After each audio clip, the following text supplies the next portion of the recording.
Hi, everyone. Welcome back to the Prosperous Nonprofit.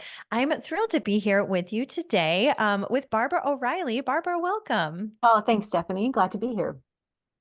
I am super excited to chat all things fundraising with you today, as I know you have a ton of experience. You are a seasoned fundraising consultant, and I want to hear all the things. But first, I would love for you to tell us a little bit about what you do now. We're going to get into the journey of how you made it to what you're doing Mhm. now, but tell us a little bit about the work that you do now. Yeah, thank you.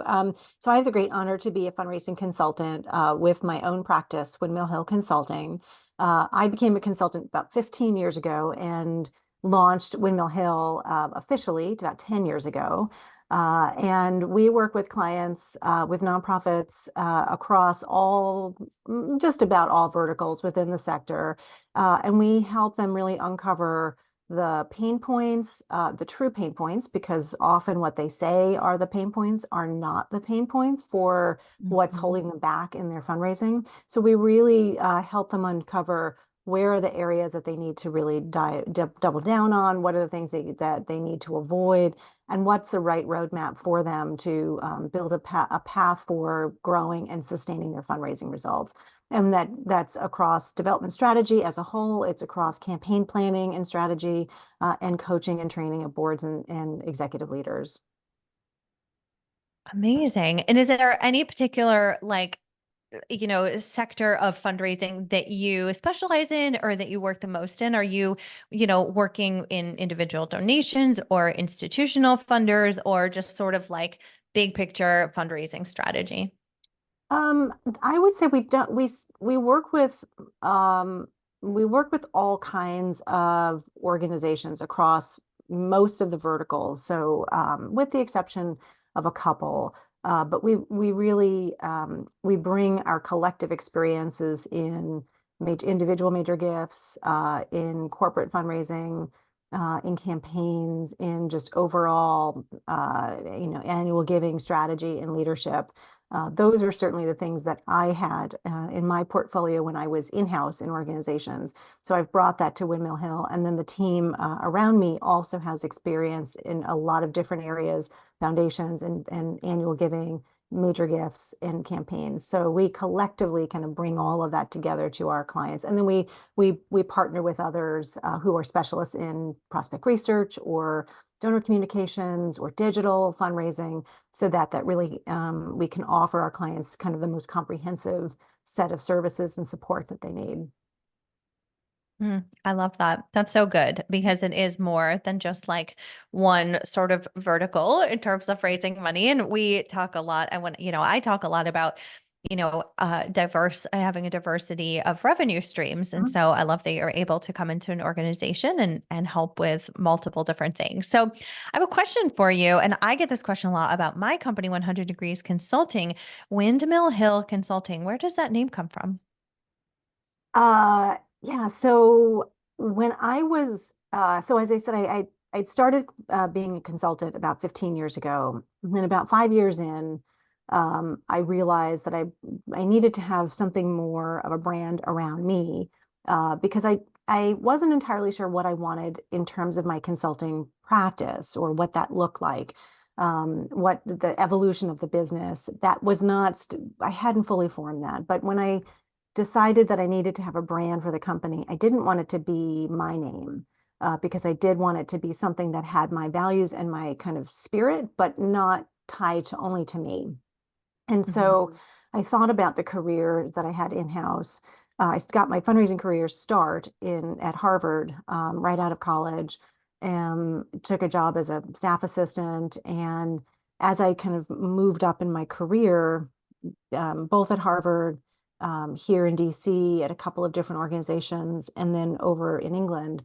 I realized that sort of the root of my career and my fundraising success was all started from when I was at Harvard. And I did a little bit of research, and this is you'll see the kind of the nerd in me, but I did a little research and found that John Harvard, when he emigrated from England, had settled in a place just near Cambridge in Charlestown, I think. It was called Windmill Hill. And I thought, you know what, that's perfect because everything that I've learned and I kind of attribute to how I am as a fundraiser, both in-house and now as a consultant, all stems from those really early days, those formative years as a baby fundraiser. And so I thought Windmill Hill Consulting was sort of that right nod to my start and where that trajectory took me over these years. Oh my gosh, I love that so much. I love a good sort of origin story when it comes to the what people name their businesses. And I agree. Like when I started my business, I didn't want it to be my name Yeah. because of the personal brand piece and wanting to grow bigger. And also my last name is incredibly hard to spell and pronounce. And I didn't just want to be like SS Consulting because then it sounds like the SS Minnow or something. Yeah. So Yeah. Yeah. um so I had to come up with a creative name as well, but oh, I love that story. That's so good. I feel like there's probably some parallel to a windmill and the wind and momentum and growth or something. I feel like there's something there too that you could Yeah. probably make up. My daughter actually, she always jokes and she says, Windmill Hill Consulting, let us be the wind in your sails or something like your fundraising. Yes.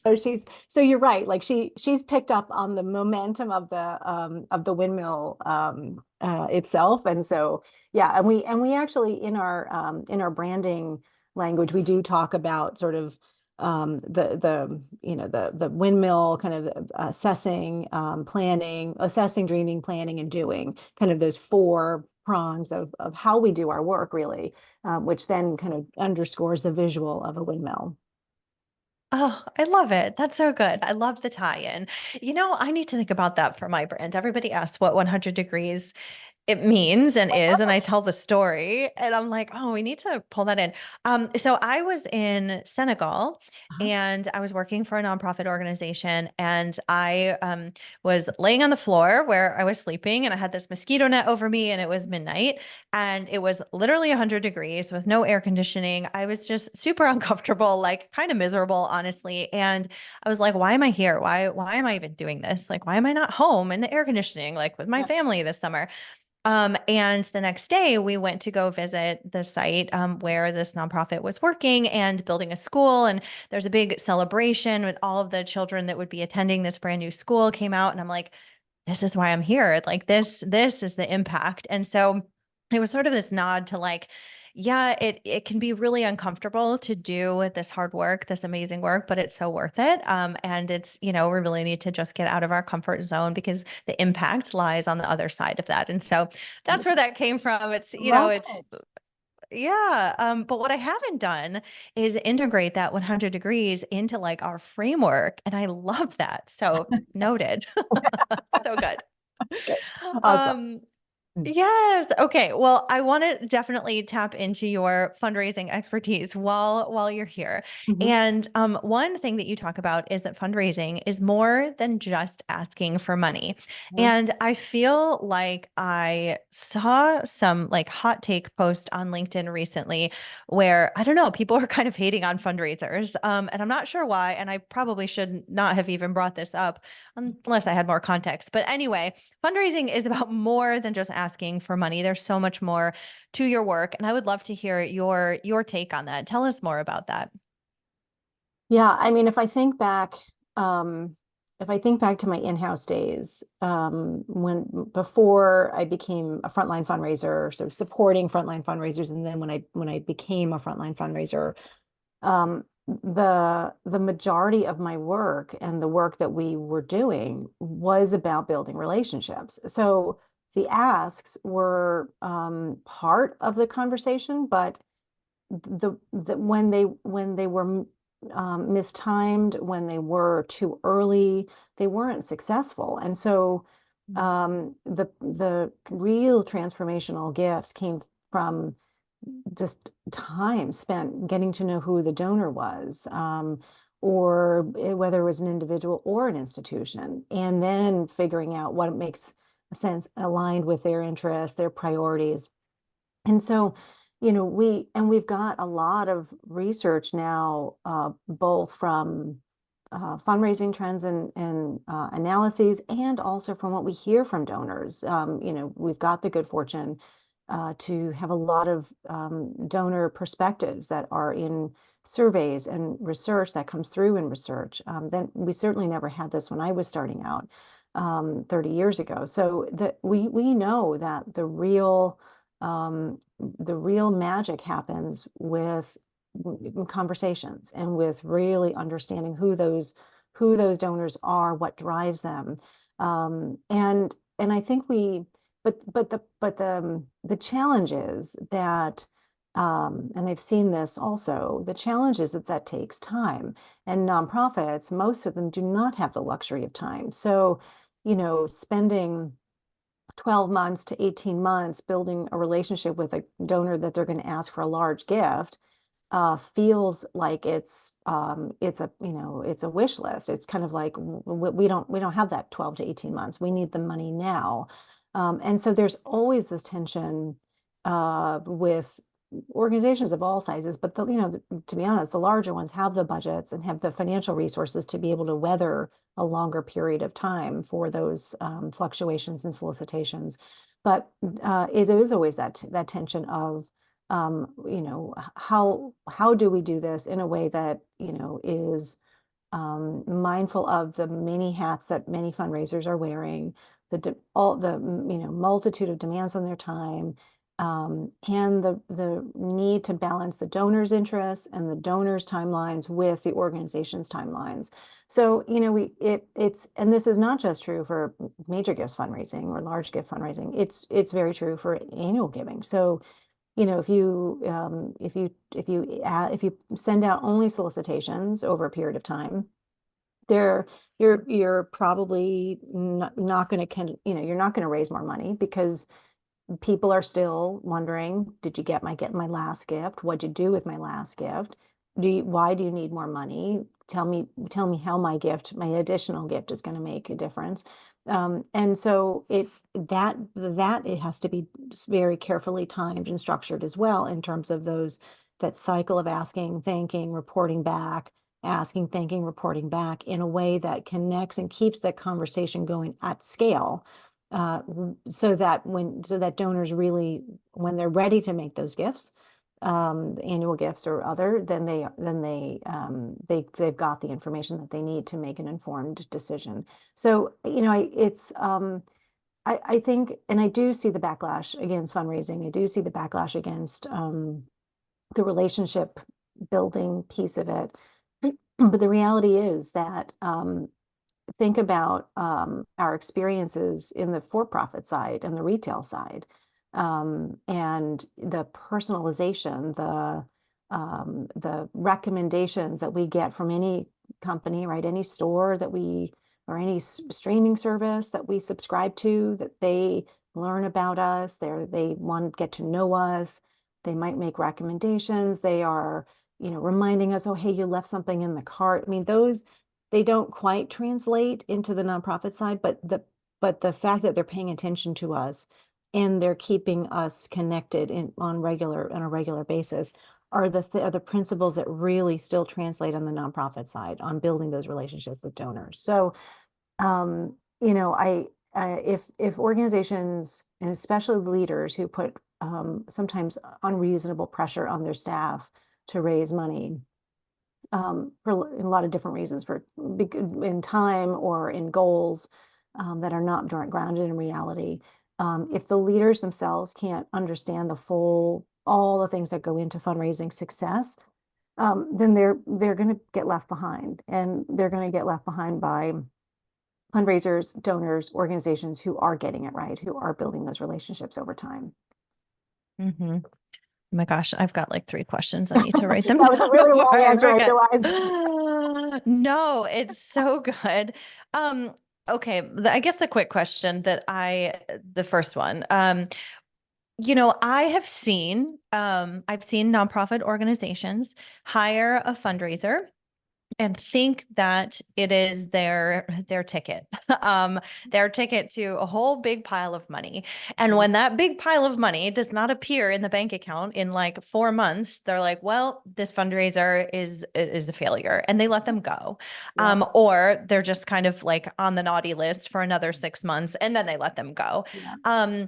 And so I've seen, like, it seems to be that there's a certain amount of runway that needs to be kind of like common knowledge when we hire a fundraiser. It's going to take them X amount of time to get up to speed and to start, to your point, building those relationships. What have you seen, or what should be the expectation that nonprofits have when they're bringing on a new, whether it's a fundraiser in-house, a W-2 employee, or a fundraising consultant? Like, what is the runway that we need to have and the realistic expectations that we need to have? So, in true consultant language, it depends.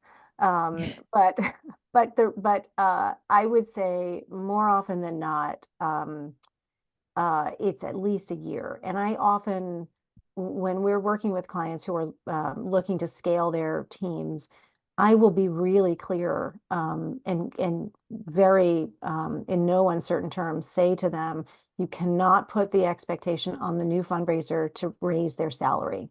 Do not put that on them, because Mhm. then that fundraiser is going to feel that added pressure to then start making any ask to try to close those gifts to get to that minimum goal of whatever their salary is, to then get on that runway to whatever the overall organizational goal is. So I am brutally honest with with our clients about that, because right now, especially the fundraising profession is at a workforce crisis. So there are so Mhm. many talented fundraisers who have left the sector and are not coming back for a lot of different reasons. Mhm. So if so we are not doing ourselves any service by putting these unreasonable expectations on staff who, are probably already near the point of burnout anyway from being in the sector, and are and maybe approaching it from a perspective of building those relationships, which does take time. So I generally will recommend at least a year for that fundraiser to get their feet on the ground, to start to build those donor relationships. It depends also what their job responsibility is. So if they are managing annual and major gifts, or annual and all the other aspects of their fundraising strategy, that might take a little longer, because they may not have the ability to be managing a portfolio of donors that they would if they were only doing major gifts, or only doing mid-level, or only doing institutional fundraising.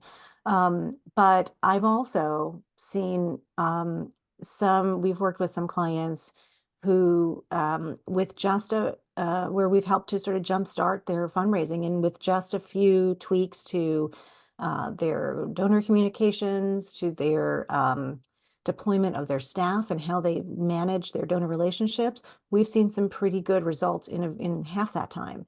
So it kind of depends on the culture already within the organization. It depends on the health of the donor pipeline and the donor environment as a whole, the donor audience, and also then what are the resources and the infrastructure that fundraiser is walking into?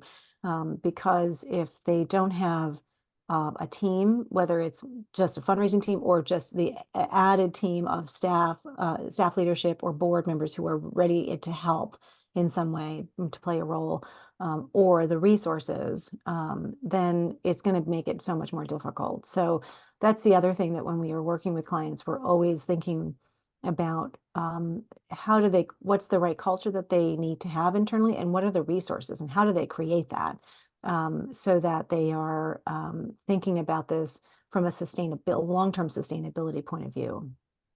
Hmm. Yeah, I think that makes so much sense.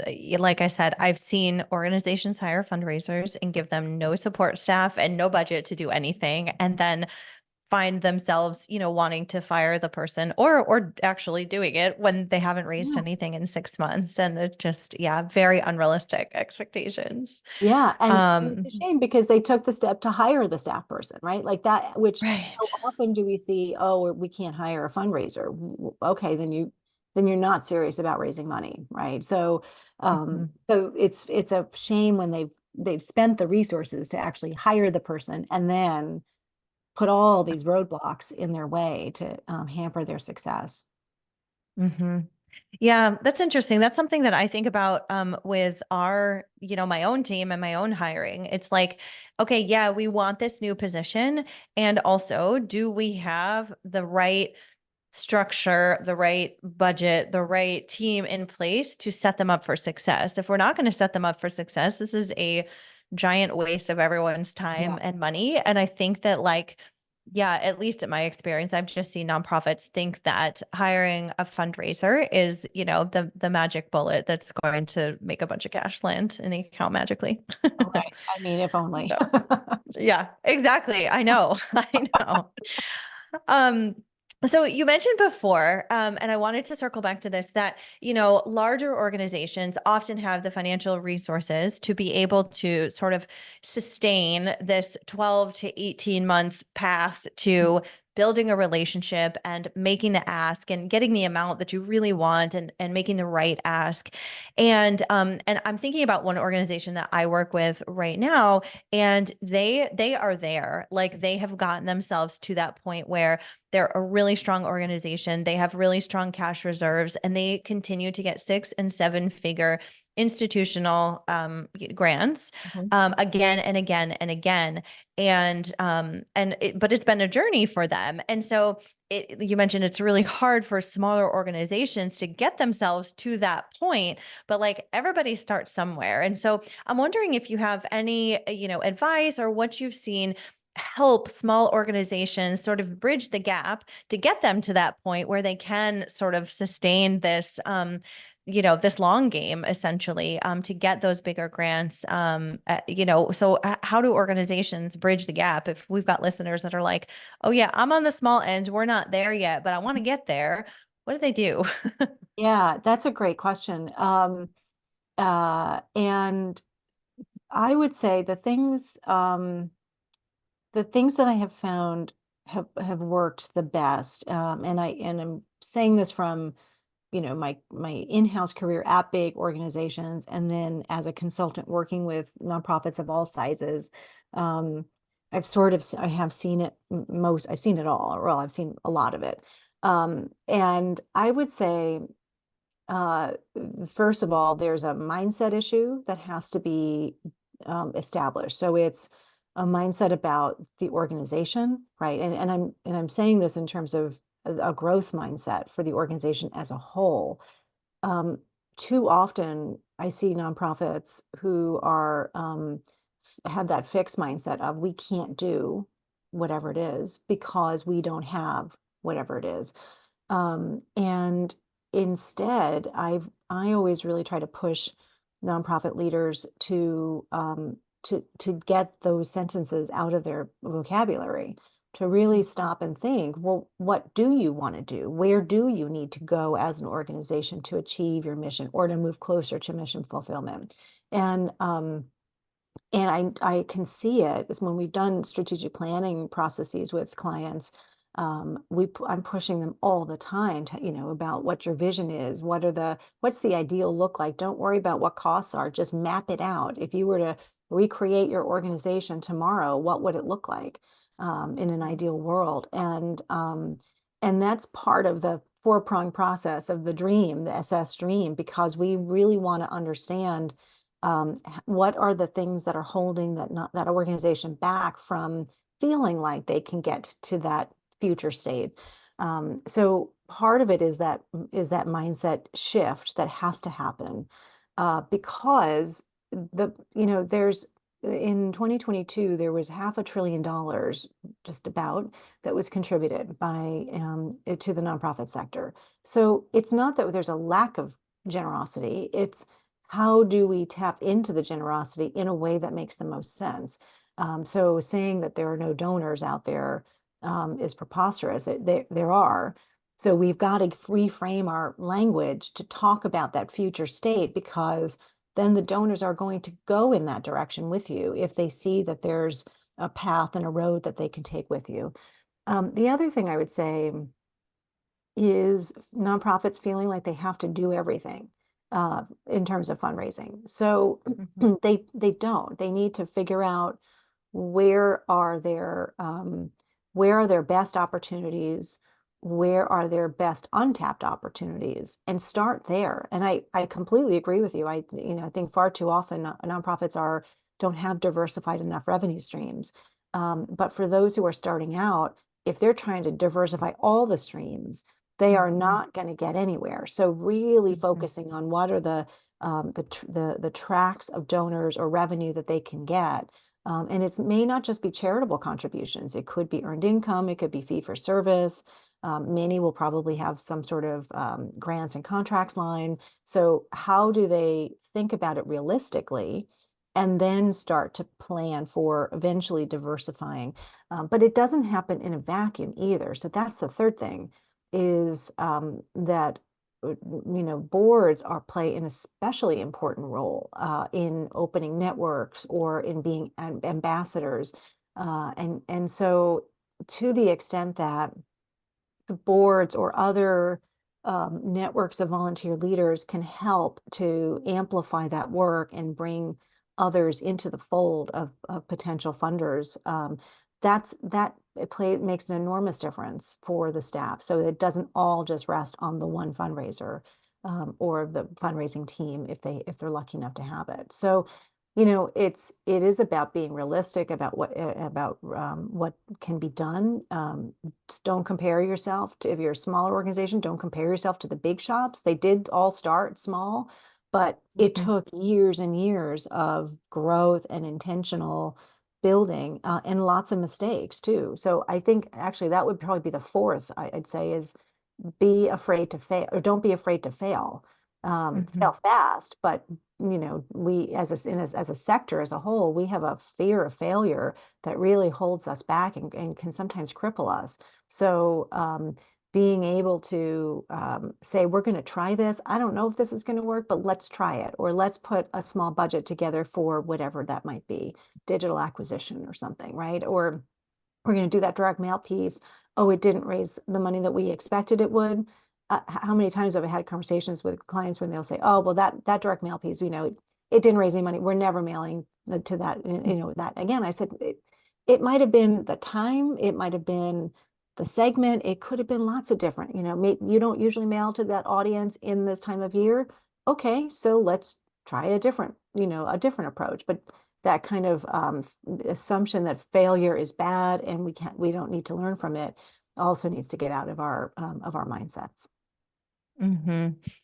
Yeah, I love that. I think about your point about failure, and I think there's a good balance between doing what we know works and then reserving some space and budget and time for experimentation. And so that's where, there is opportunity to fail and to try things. And but I think to your point earlier, I think you're right that smaller organizations, I see them trying to do everything. Let's write grants and let's also go after these donors and let's start a, monthly recurring giving program and let's do this. It's like, can we focus on one? Yeah. Let's lock that in. Yeah. Let's nail that down before we start trying to do all the things. So there is a revenue diversity balance that I see as well. Yeah, I think that is all fantastic advice. And then the third question that I have back to like the Hmm. very, very beginning of our conversation was, um, I would imagine, as you're talking about building relationships with donors, and this being a long game, you need to keep yourself organized throughout this. Like, how in the world do you do that? What does that look like? Because I'm like, unless I'm only trying to build relationships with literally, three people, there's no way I'm going to be able to keep track of all of this. So what does that look like? Is it a spreadsheet? Is it a software? Is it your calendar? How do you really keep track of this process and keep yourself organized along the way? Yeah, that's a great question. And the simple answer is that we've got the tech tools now to make this as automated as we need, and certainly to be able to give us the prompts and the reminders that we need so we can track all of this. So many of the CRMs now have those built in, but again, the CRMs are only as good as the information that's in there. So if it's garbage in, Mhm. it's going to be garbage out. If there's Mhm. no information in, nothing's going to happen. So really using the CRM's capability to be able to map out that journey of touch points that you might want, whether it's at scale for segments of your audience or one-on-one relationship building for certain individuals or institutional funders, mapping that out and then having reminders sent to you if you need those. Or I mean, back in the old days, it was, exports into Excel spreadsheets, and then we, as a team, would review the pipeline of our donor portfolios to see who's in which stage, where do we, are these ask amounts still or ask dates still the right ones? Do we need to change things? Again, it all came from the CRM. So there's the taking the time to be able to map all this out, put it into your CRM, and then regularly reviewing that and making sure that you've thought through all the things that you want to ensure happens in those conversations, again, either at scale or individually, so that it moves you closer to getting to that ask. So if we think about it at scale, you want to start with, okay, let's assume that the majority of our donors are making gifts at the year end.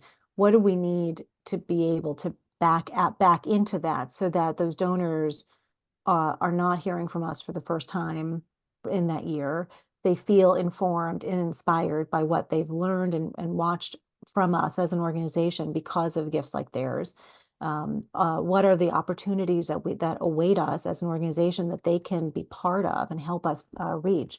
So backing that out into a series of other touch points, videos, emails, calls, other maybe handwritten notes, maybe sharing different information, articles, things like that. Throughout the year, and you can schedule those. You can at least put prompts and reminders so that you get them out the door. That's one way to think about it. And then on the one-to-one level, it's really looking at that portfolio. If you have a portfolio of donors and saying, okay, when have they last given? How do they typically like to make their decisions? What's the relationship with the organization, the health of that relationship? What do I, as a fundraiser, need to do to keep them engaged? Who else do I need to bring into this relationship building, whether it's program staff or executive leaders or board members, so that that donor feels connected in different ways, and that the relationship, especially, it doesn't all just center on the fundraiser. I think there's the tech tools there are that can be a real help, and then there's the actual time.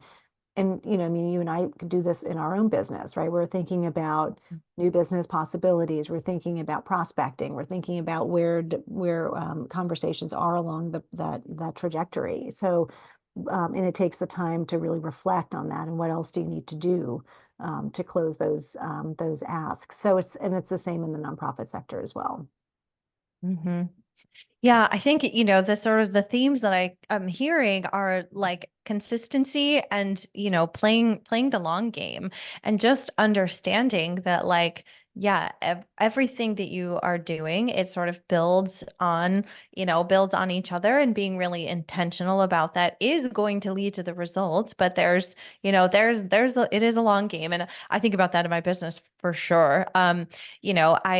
I feel like I see people online that look like they're having quick wins, and all of a sudden they're like making millions of dollars because they're doing this one thing. And so then I try to do the thing and it doesn't work the same way. And I'm like, you know what? I need to just like not Yeah. and just really focus on what I know is working and be okay with knowing that it is a long game. I Mhm. have to bring myself back to that time and again. And so I think that's a good lesson. And I see that in the nonprofit sector too. Um, let's shift gears a little bit. I just have a few more questions for you before we wrap up in a little bit, but I would love to hear about what trends you're seeing right now in fundraising, in philanthropy, whether that's giving trends, whether that's trends inside the nonprofit sector. You've got a great perspective in working with a number of different clients, so I would love to hear what you're seeing and maybe also what you think is on the horizon. Yeah. So the headline, um, last year, when the Giving USA annual report came out in June, the headline was Giving was down, which irritated me to no end because that wasn't entirely accurate. I mean, yes, if you looked at the numbers from 2021, that which was at about adjusted for inflation is about 515 billion, but in 2022 it was 499 billion, again adjusted for inflation. So yes, technically it was down, but the real story was A, that it was adjusting from two extraordinary years the year before, from 2020 and 2021, right, which were record years year over year. So not unexpected that it kind of was level setting. But the other bigger headline that we've been seeing since at least 2018, and we now know we've got longitudinal data that shows us that the number of donors and volunteers is declining and has declined by about 20% over the last 20 years. So that's the headline that has to capture people's attention and doesn't always. Yes, giving was down, but it was a course correction from two extraordinary years. It's still $500 billion, which is nothing to shake a stick at, right? That's pretty incredible acts of generosity. Um, but the number of people who are giving to nonprofits is declining, and the number of people who are volunteering at nonprofits is declining. And that's, I think, there's research that's been done that was commissioned by the Generosity Commission, that was done by the Do Good Institute. And it does talk a little bit about trying to pinpoint exactly what are those causes, because it isn't just within the sector. There's societal changes that are happening that are affecting whether people are giving to nonprofits or even volunteering. Attending religious services is definitely on the decline, and that's one factor. The sense of community, civic groups are in decline, so that might also be a factor. Um, but we're the most hyper digitized and hyper digitally connected than ever before, but loneliness is at an all-time high. We're facing a loneliness epidemic. So that might also be a factor into all of this. But so I think there's this dynamic of we're seeing, that the declining number of donors does not align with the amount of money that's being given every year. And that's partly because the mega gifts are still skewing those numbers. We're seeing them. Mackenzie Scott is the most obvious one, but there are other mega donors who are giving extraordinary gifts that are skewing the larger aggregate number of contributions. So there's that sort of tension, but I think the others are that we are that there's all the talk about AI and tech. Tech has always been around, or at least has been around for the last 15, 20 years, but AI is the thing that is sort of the biggest question mark. And the reality is that we've been using AI. We use it on our phones. We use it, when we go onto Amazon or any other online retailer, because they're using AI or even streaming services, they're using AI to learn about us. But the application of Gen AI, I think the new one's called agentive AI, which is where it becomes an agent. It's a little more above my knowledge, but it's the sort of the next iteration of it, where the Gen AI is then employing other Gen AI tools to do the work. That's the thing that I think will be is getting everyone's attention, is causing some excitement. It's causing lots of fear and anxiety. There are lots of resources though that are out there, and fundraising AI, which I sit on their advisory council. They they did a summit last October. They're doing another one this October 1st. Tons of research or tons of resources on how to use AI responsibly, safely, beneficially, and the most effectively in your organization, whether you're a small shop or a large shop. So I think that's the thing that has the real potential to expand bandwidths and to be able to automate things in really important ways. but it doesn't take away the human aspect of it. And so I don't believe that it will take jobs. I don't believe it will